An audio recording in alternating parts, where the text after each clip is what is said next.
S'il y a bien un business qui évolue rapidement, qui innove en permanence, c'est celui des terminaux mobiles. Pour en parler, Frédéric Tassy, le patron de HTC France, nous reçoit dans ses bureaux à Boulogne.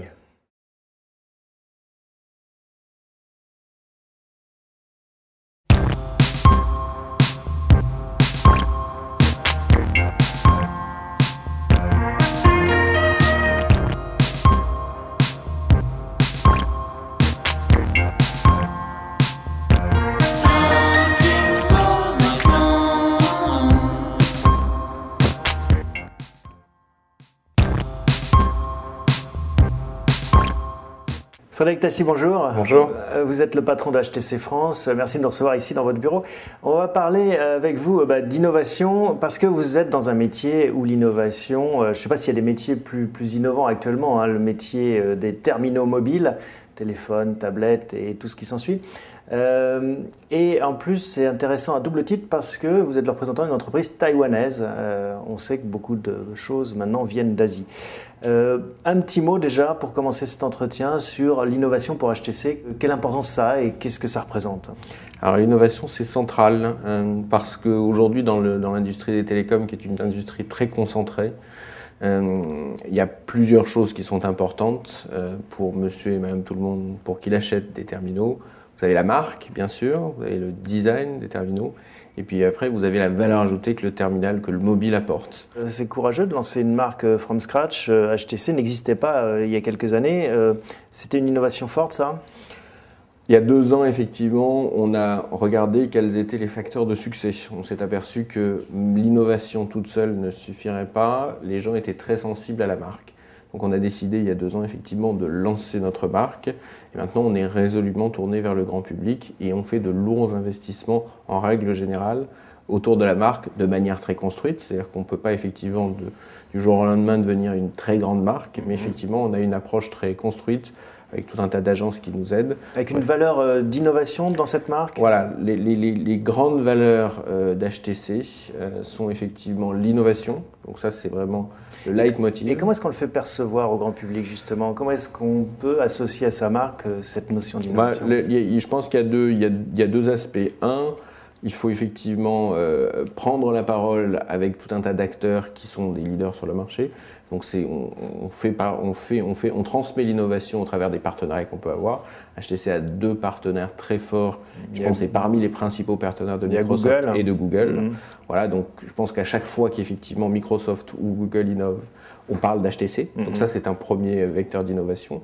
Et puis après il y a le deuxième vecteur d'innovation qui est comment rendre les choses plus conviviales. Parce qu'encore une fois, l'innovation pour l'innovation, les gens s'en fichent un peu. Ce qu'ils veulent, c'est que ça soit facile. Donc pour vous, industriel de la mobilité, l'innovation, c'est un facilitateur d'usage, c'est rendre les choses faciles en fait? Exactement, c'est rendre les choses faciles. Je le mentionne, on a effectivement une phrase, l'intelligence, c'est la facilité. Je pense que le smartphone, on est dans le domaine de l'intelligence, on fait plein de choses avec son mobile. Si ce n'est pas facile, les gens passent à côté et finalement, on n'arrive pas à toucher le public. Et là, le modèle, c'est Apple, hein. Le modèle, effectivement, Apple est un très bon modèle. Un très bon modèle, c'est quelque chose de très convivial. Il y a plein d'autres marques. On espère être aussi efficace qu'Apple, en tout cas. Alors vous mentionnez Microsoft, Google, ça c'est intéressant parce que dans le business des mobiles, enfin, il y a cette lutte dans les operating systems, les systèmes d'exploitation, où vous avez fait le choix justement de travailler avec des partenaires et de ne pas développer votre propre système. C'était un choix évident ou... Alors c'est un choix évident parce qu'aujourd'hui, déjà fabriquer un smartphone, c'est un challenge en soi, c'est quelque chose de très difficile. Donc vous voulez vous concentrer sur le hardware en fait? On se concentre sur le hardware et sur, je dirais, la démocratisation de la technologie. Donc on a effectivement tout un tas d'axes de développement autour de l'interface utilisateur, etc., etc. Ça, c'est vraiment notre spécialité. Après, je pense que la force d'HTC aussi, c'est d'être une entreprise de taille limitée qui peut être extrêmement réactive et qui peut s'adapter, qui peut envoyer des équipes de R&D en Californie, près de chez Google, dans l'État de Washington, près de chez Microsoft. Je pense qu'une entreprise, pour être dynamique, elle doit pouvoir être mobile elle-même et se déplacer. On a beaucoup de grands leaders qui, parce qu'ils deviennent très gros, après ne se déplacent plus vers l'innovation. Ils demandent à l'innovation de venir vers eux. Et généralement, ça ne fonctionne pas. C'est facile de travailler avec deux géants aussi différents et, comment dirais-je, opposés que Microsoft et Google? Je ne pense pas que ça soit facile. Je pense que pour les équipes R&D, effectivement, c'est deux méthodes de travail totalement différentes. Vous avez effectivement une entreprise très innovante, mais très organisée, très normée qu'est Microsoft. Et puis vous avez une équipe probablement je dirais, moins organisés dans la manière dont ils articulent leurs idées, etc., tout aussi innovantes, bien sûr, peut-être beaucoup moins normées en termes de process, mais ça fonctionne. Et vous pensez qu'à terme, il n'en restera qu'un des deux en tant que partenaire d'HTC? Alors ça, c'est difficile. Moi, j'ai bien sûr, on vend énormément de produits Android, donc je pense que Google a un avenir incroyable devant lui dans la mobilité. Je mets beaucoup aussi je dirais, de crédit à Microsoft, qui est une entreprise extraordinaire, malgré effectivement les démarrages difficiles qu'ils ont eu dans la mobilité en règle générale. Microsoft reste encore un acteur majeur et je ne doute pas qu'ils réussiront.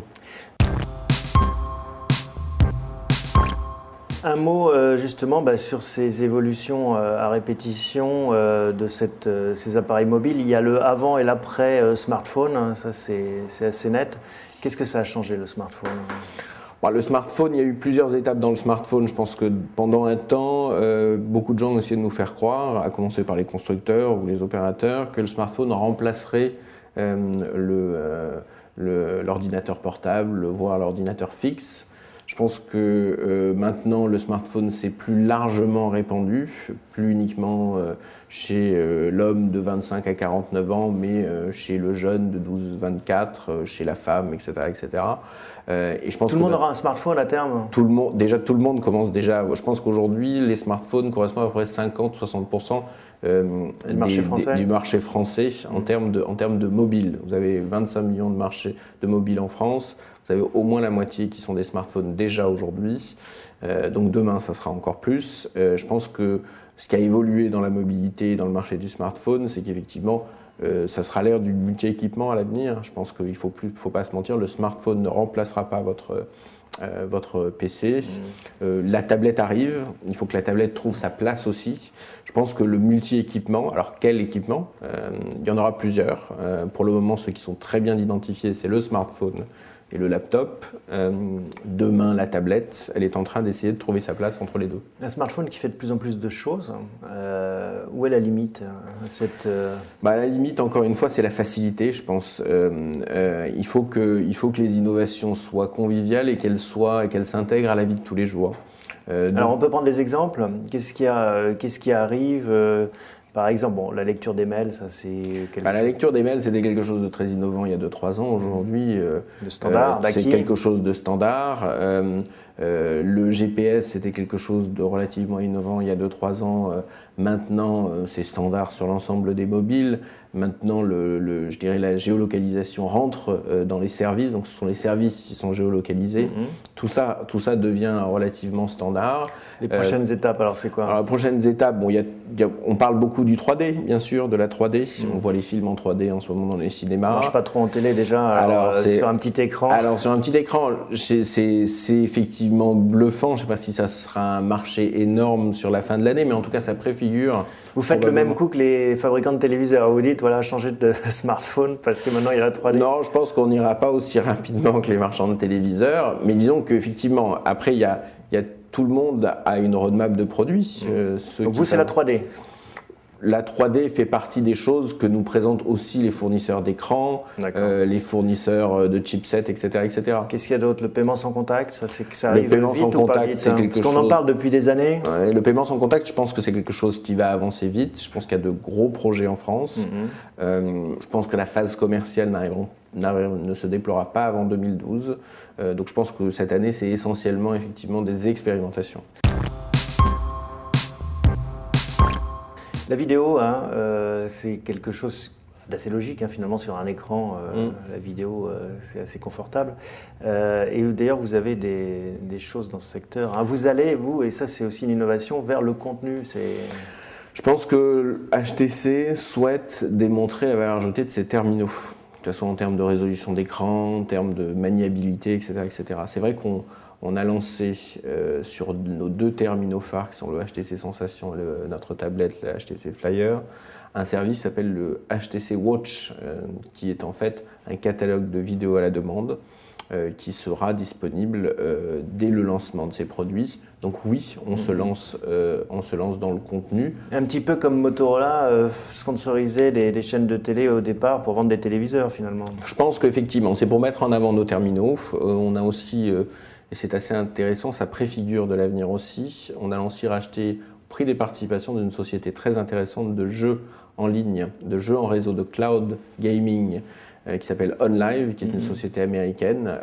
Alors, le réseau actuel en France ne permet pas véritablement de faire tourner de ce genre de jeu. C'est la 4G en fait. Voilà, c'est la 4G. Effectivement, plus le tuyau va augmenter, plus effectivement les contenus vont être intéressants. Ça aussi, c'est une innovation majeure qui arrive, alors pas très vite en fait, la 4G. On avait attendu pas mal la 3G, on attend aussi la 4G.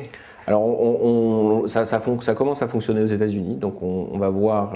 Donc les États-Unis sont devant l'Europe pour une fois en termes de mobilité. De mobilité. C'est pas courant, mais effectivement, on voit la vidéo. Je pense que demain le jeu sur mobile va vraiment exploser. En France, la 4G, vous misez sur quel calendrier ? Alors, je ne pense pas que la 4G, il faudrait demander ça aux opérateurs, mais la 4G ne sera pas prête, à mon avis, avant 2012, au moins 2012. Alors, vous parlez des opérateurs, c'est intéressant parce que eux vous disent, nous, on ne va pas trop sur les contenus. Et alors, c'est finalement assez curieux de voir qu'un fabricant de matériel va sur ce marché des contenus avec quand même les opérateurs au milieu. Comment est-ce que vous expliquez ça, cette position ? Alors, je pense qu'après, en tout cas dans le cadre d'HTC, HTC ne se situe absolument pas en concurrence des opérateurs. Nos opérateurs sont nos principaux clients, donc on n'a pas du tout vocation à les concurrencer. HTC, par contre, offre toute une palette de contenus, de services, avec ces terminaux qui sont à la disposition ou pas des opérateurs. Alors, il y a des opérateurs, notamment en France, qui sont très bien pourvus en termes de services et de contenu. Parfait. La France, c'est pas, je dirais, la seule partie où HTC fait du business. Il y a d'autres opérateurs dans le monde qui sont moins avancés qu'Orange ou qu'SFR ou que Bouygues, etc., etc. HTC se doit d'apporter aussi des services et des contenus à ces gens. Et là encore, c'est le modèle Apple, finalement, qui offre des terminaux et puis du service. Vous gagnez de l'argent avec ces services, ce contenu ? Aujourd'hui, on fait pas. Aujourd'hui, la quasi-totalité, si ce n'est 100% de notre chiffre d'affaires, se fait dans la vente de terminaux. Donc on n'a pas de revenus générés au travers d'autres choses. Pour le moment, nos contenus sont là pour mettre en avant nos terminaux. Il n'y a pas de velléité, effectivement, de faire énormément d'argent. Je pense qu'à terme, bien évidemment, ces investissements devront être rentables. Il y a des débats aussi qui agitent le monde des télécoms, des opérateurs, l'idée de s'affranchir de l'opérateur, d'avoir des opérateurs qui soient différents en fonction des usages ou que sais-je. Ça, c'est une innovation que vous voyez arriver ou pas à court terme ? S'affranchir des opérateurs, encore une fois, HTC est un petit constructeur, donc on est à la différence d'autres très humble par rapport aux opérateurs. On est très conscient de notre... Je dirais, on est à la fois très autonome et très indépendant dans notre stratégie, et on est conscient effectivement qu'en Europe, les opérateurs font le marché de la mobilité. Donc on ne fera rien effectivement qui contrarierait l'opérateur. Un mot sur l'évolution des terminaux. On voit le smartphone. On imagine que ce n'est pas forcément la fin de l'histoire, qu'il y aura peut-être d'autres outils, appareils. Est-ce que vos ingénieurs fabriquent ça, cette innovation de demain ? Est-ce que vous êtes en train de réfléchir à quoi ressemblera le téléphone de demain ? Est-ce qu'il sera plus petit, plus gros, différent ? Alors ça, c'est un point central. Ça ne sera pas forcément dans l'émergence de nouvelles machines, mais je pense que ça sera dans l'acceptation de certains formats de téléphone auprès de certaines cibles. Si je prends un exemple, l'année dernière, un écran 4,3 pouces, qui est un grand écran, parce que c'est beaucoup plus grand qu'un iPhone si on on prend un fameux concurrent, ça paraissait très masculin comme format. Le 4,3 pouces de cette année fait déjà plus compact. Comment est-ce qu'on arrive à ça? En faisant des choses plus fines, en faisant avec des nouvelles qualités de fabrication monobloc, en faisant des choses plus arrondies. Et quand vous tenez deux téléphones avec la même taille d'écran, cette année et l'année dernière, vous avez l'impression effectivement que le téléphone est plus petit. C'est aussi ça en fait le travail d'un industriel. Donc je pense qu'on va essayer de faire rentrer les plus grands écrans dans les plus petites poches, si je peux parler ainsi. Donc des écrans toujours plus grands, mais qui prennent de moins en moins de place. En fait. Donc on va rogner effectivement sur les bords du téléphone, puis en épaisseur, etc., etc. Et vous aurez l'impression effectivement d'avoir un petit téléphone et l'écran, on va essayer de le tirer au maximum. D'accord. La miniaturisation, ça c'est quelque chose qui arrive aussi ou... Alors la miniaturisation, pour mon usage personnel, ça ne correspond pas, mais effectivement HTC, à la différence de certains concurrents, ne pense pas qu'un seul format de téléphone corresponde à tous les usages. Donc je pense qu'on peut faire des choses miniatures si certains clients le souhaitent. On a plusieurs terminaux dans notre roadmap. Je pense que c'est ça la stratégie HTC. Vous êtes un homme de 45 ans, une femme de 25 ans ou une personne plus jeune. Chacun son téléphone. Chacun son téléphone. On ne peut pas se permettre effectivement d'avoir un seul format et de le vendre à tout le monde. Bon, et la tablette dans tout ça, HTC n'était pas forcément en avance sur ce segment. Comment est-ce que vous comptez rattraper votre retard? Je pense qu'HTC a délibérément, ça c'est sans aucune vanité qu'on dit ça, délibérément retarder les choses pour regarder comment le marché allait se faire. Le marché de la tablette, c'est un nouvel usage, c'est de nouveaux forfaits. Donc je pense que les opérateurs sont ceux qui véritablement vont faire le marché de la tablette. Nous, on peut arriver avec des très belles tablettes. Après, ce qui est important, c'est ce que le client paiera à la fin du mois. En termes d'abonnement, etc., etc. Donc il y a tout un tas de travail de la part des opérateurs sur du multi-abonnement, mobile, tablette, etc., etc. Je pense que ça décollera à partir du moment où la proposition tablette chez les opérateurs sera véritablement claire. Je pense que c'est en train de le devenir. Je pense qu'on a volontairement pas voulu ajouter à la confusion des lancements de fin d'année dernière. Et on a préféré effectivement arriver en temps et en heure. Mais c'est un gros potentiel pour vous? On pense que c'est un gros potentiel, mais encore une fois, un très beau produit, s'il est mal vendu, dans une mauvaise offre, cher, etc., etc., peut passer à côté du marché. Donc on peut encore voir la tablette patiner si effectivement c'est mis dans une mauvaise offre. Et là, ça se fera avec Google, j'imagine, aussi? Notre tablette, pour le moment, est sous Android. Elle fonctionne super bien avec les nouveaux contenus que j'ai mentionnés. Pour le moment, c'est sous Android, mais on ne doute pas que Microsoft sortira de nouvelles armes. Si on prolonge un peu, donc smartphone, tablette, le marché des téléviseurs, c'est encore autre chose ou c'est quelque chose qu'on peut regarder, ça reste un écran? Je pense que le marché du téléviseur, c'est encore autre chose. Il y a tout un tas de technologies qui permettent de relier le téléphone à votre téléviseur, le DLNA, etc., etc. Je pense qu'on est davantage dans ce genre de choses. De là à ce que HTC passe le cap de fabriquer des téléviseurs, je pense que c'est pas à l'ordre du jour. Bon, écoutez, on en reparlera peut-être. On en reparlera peut-être, exactement. Merci Frédéric Tassier. Merci. Why do you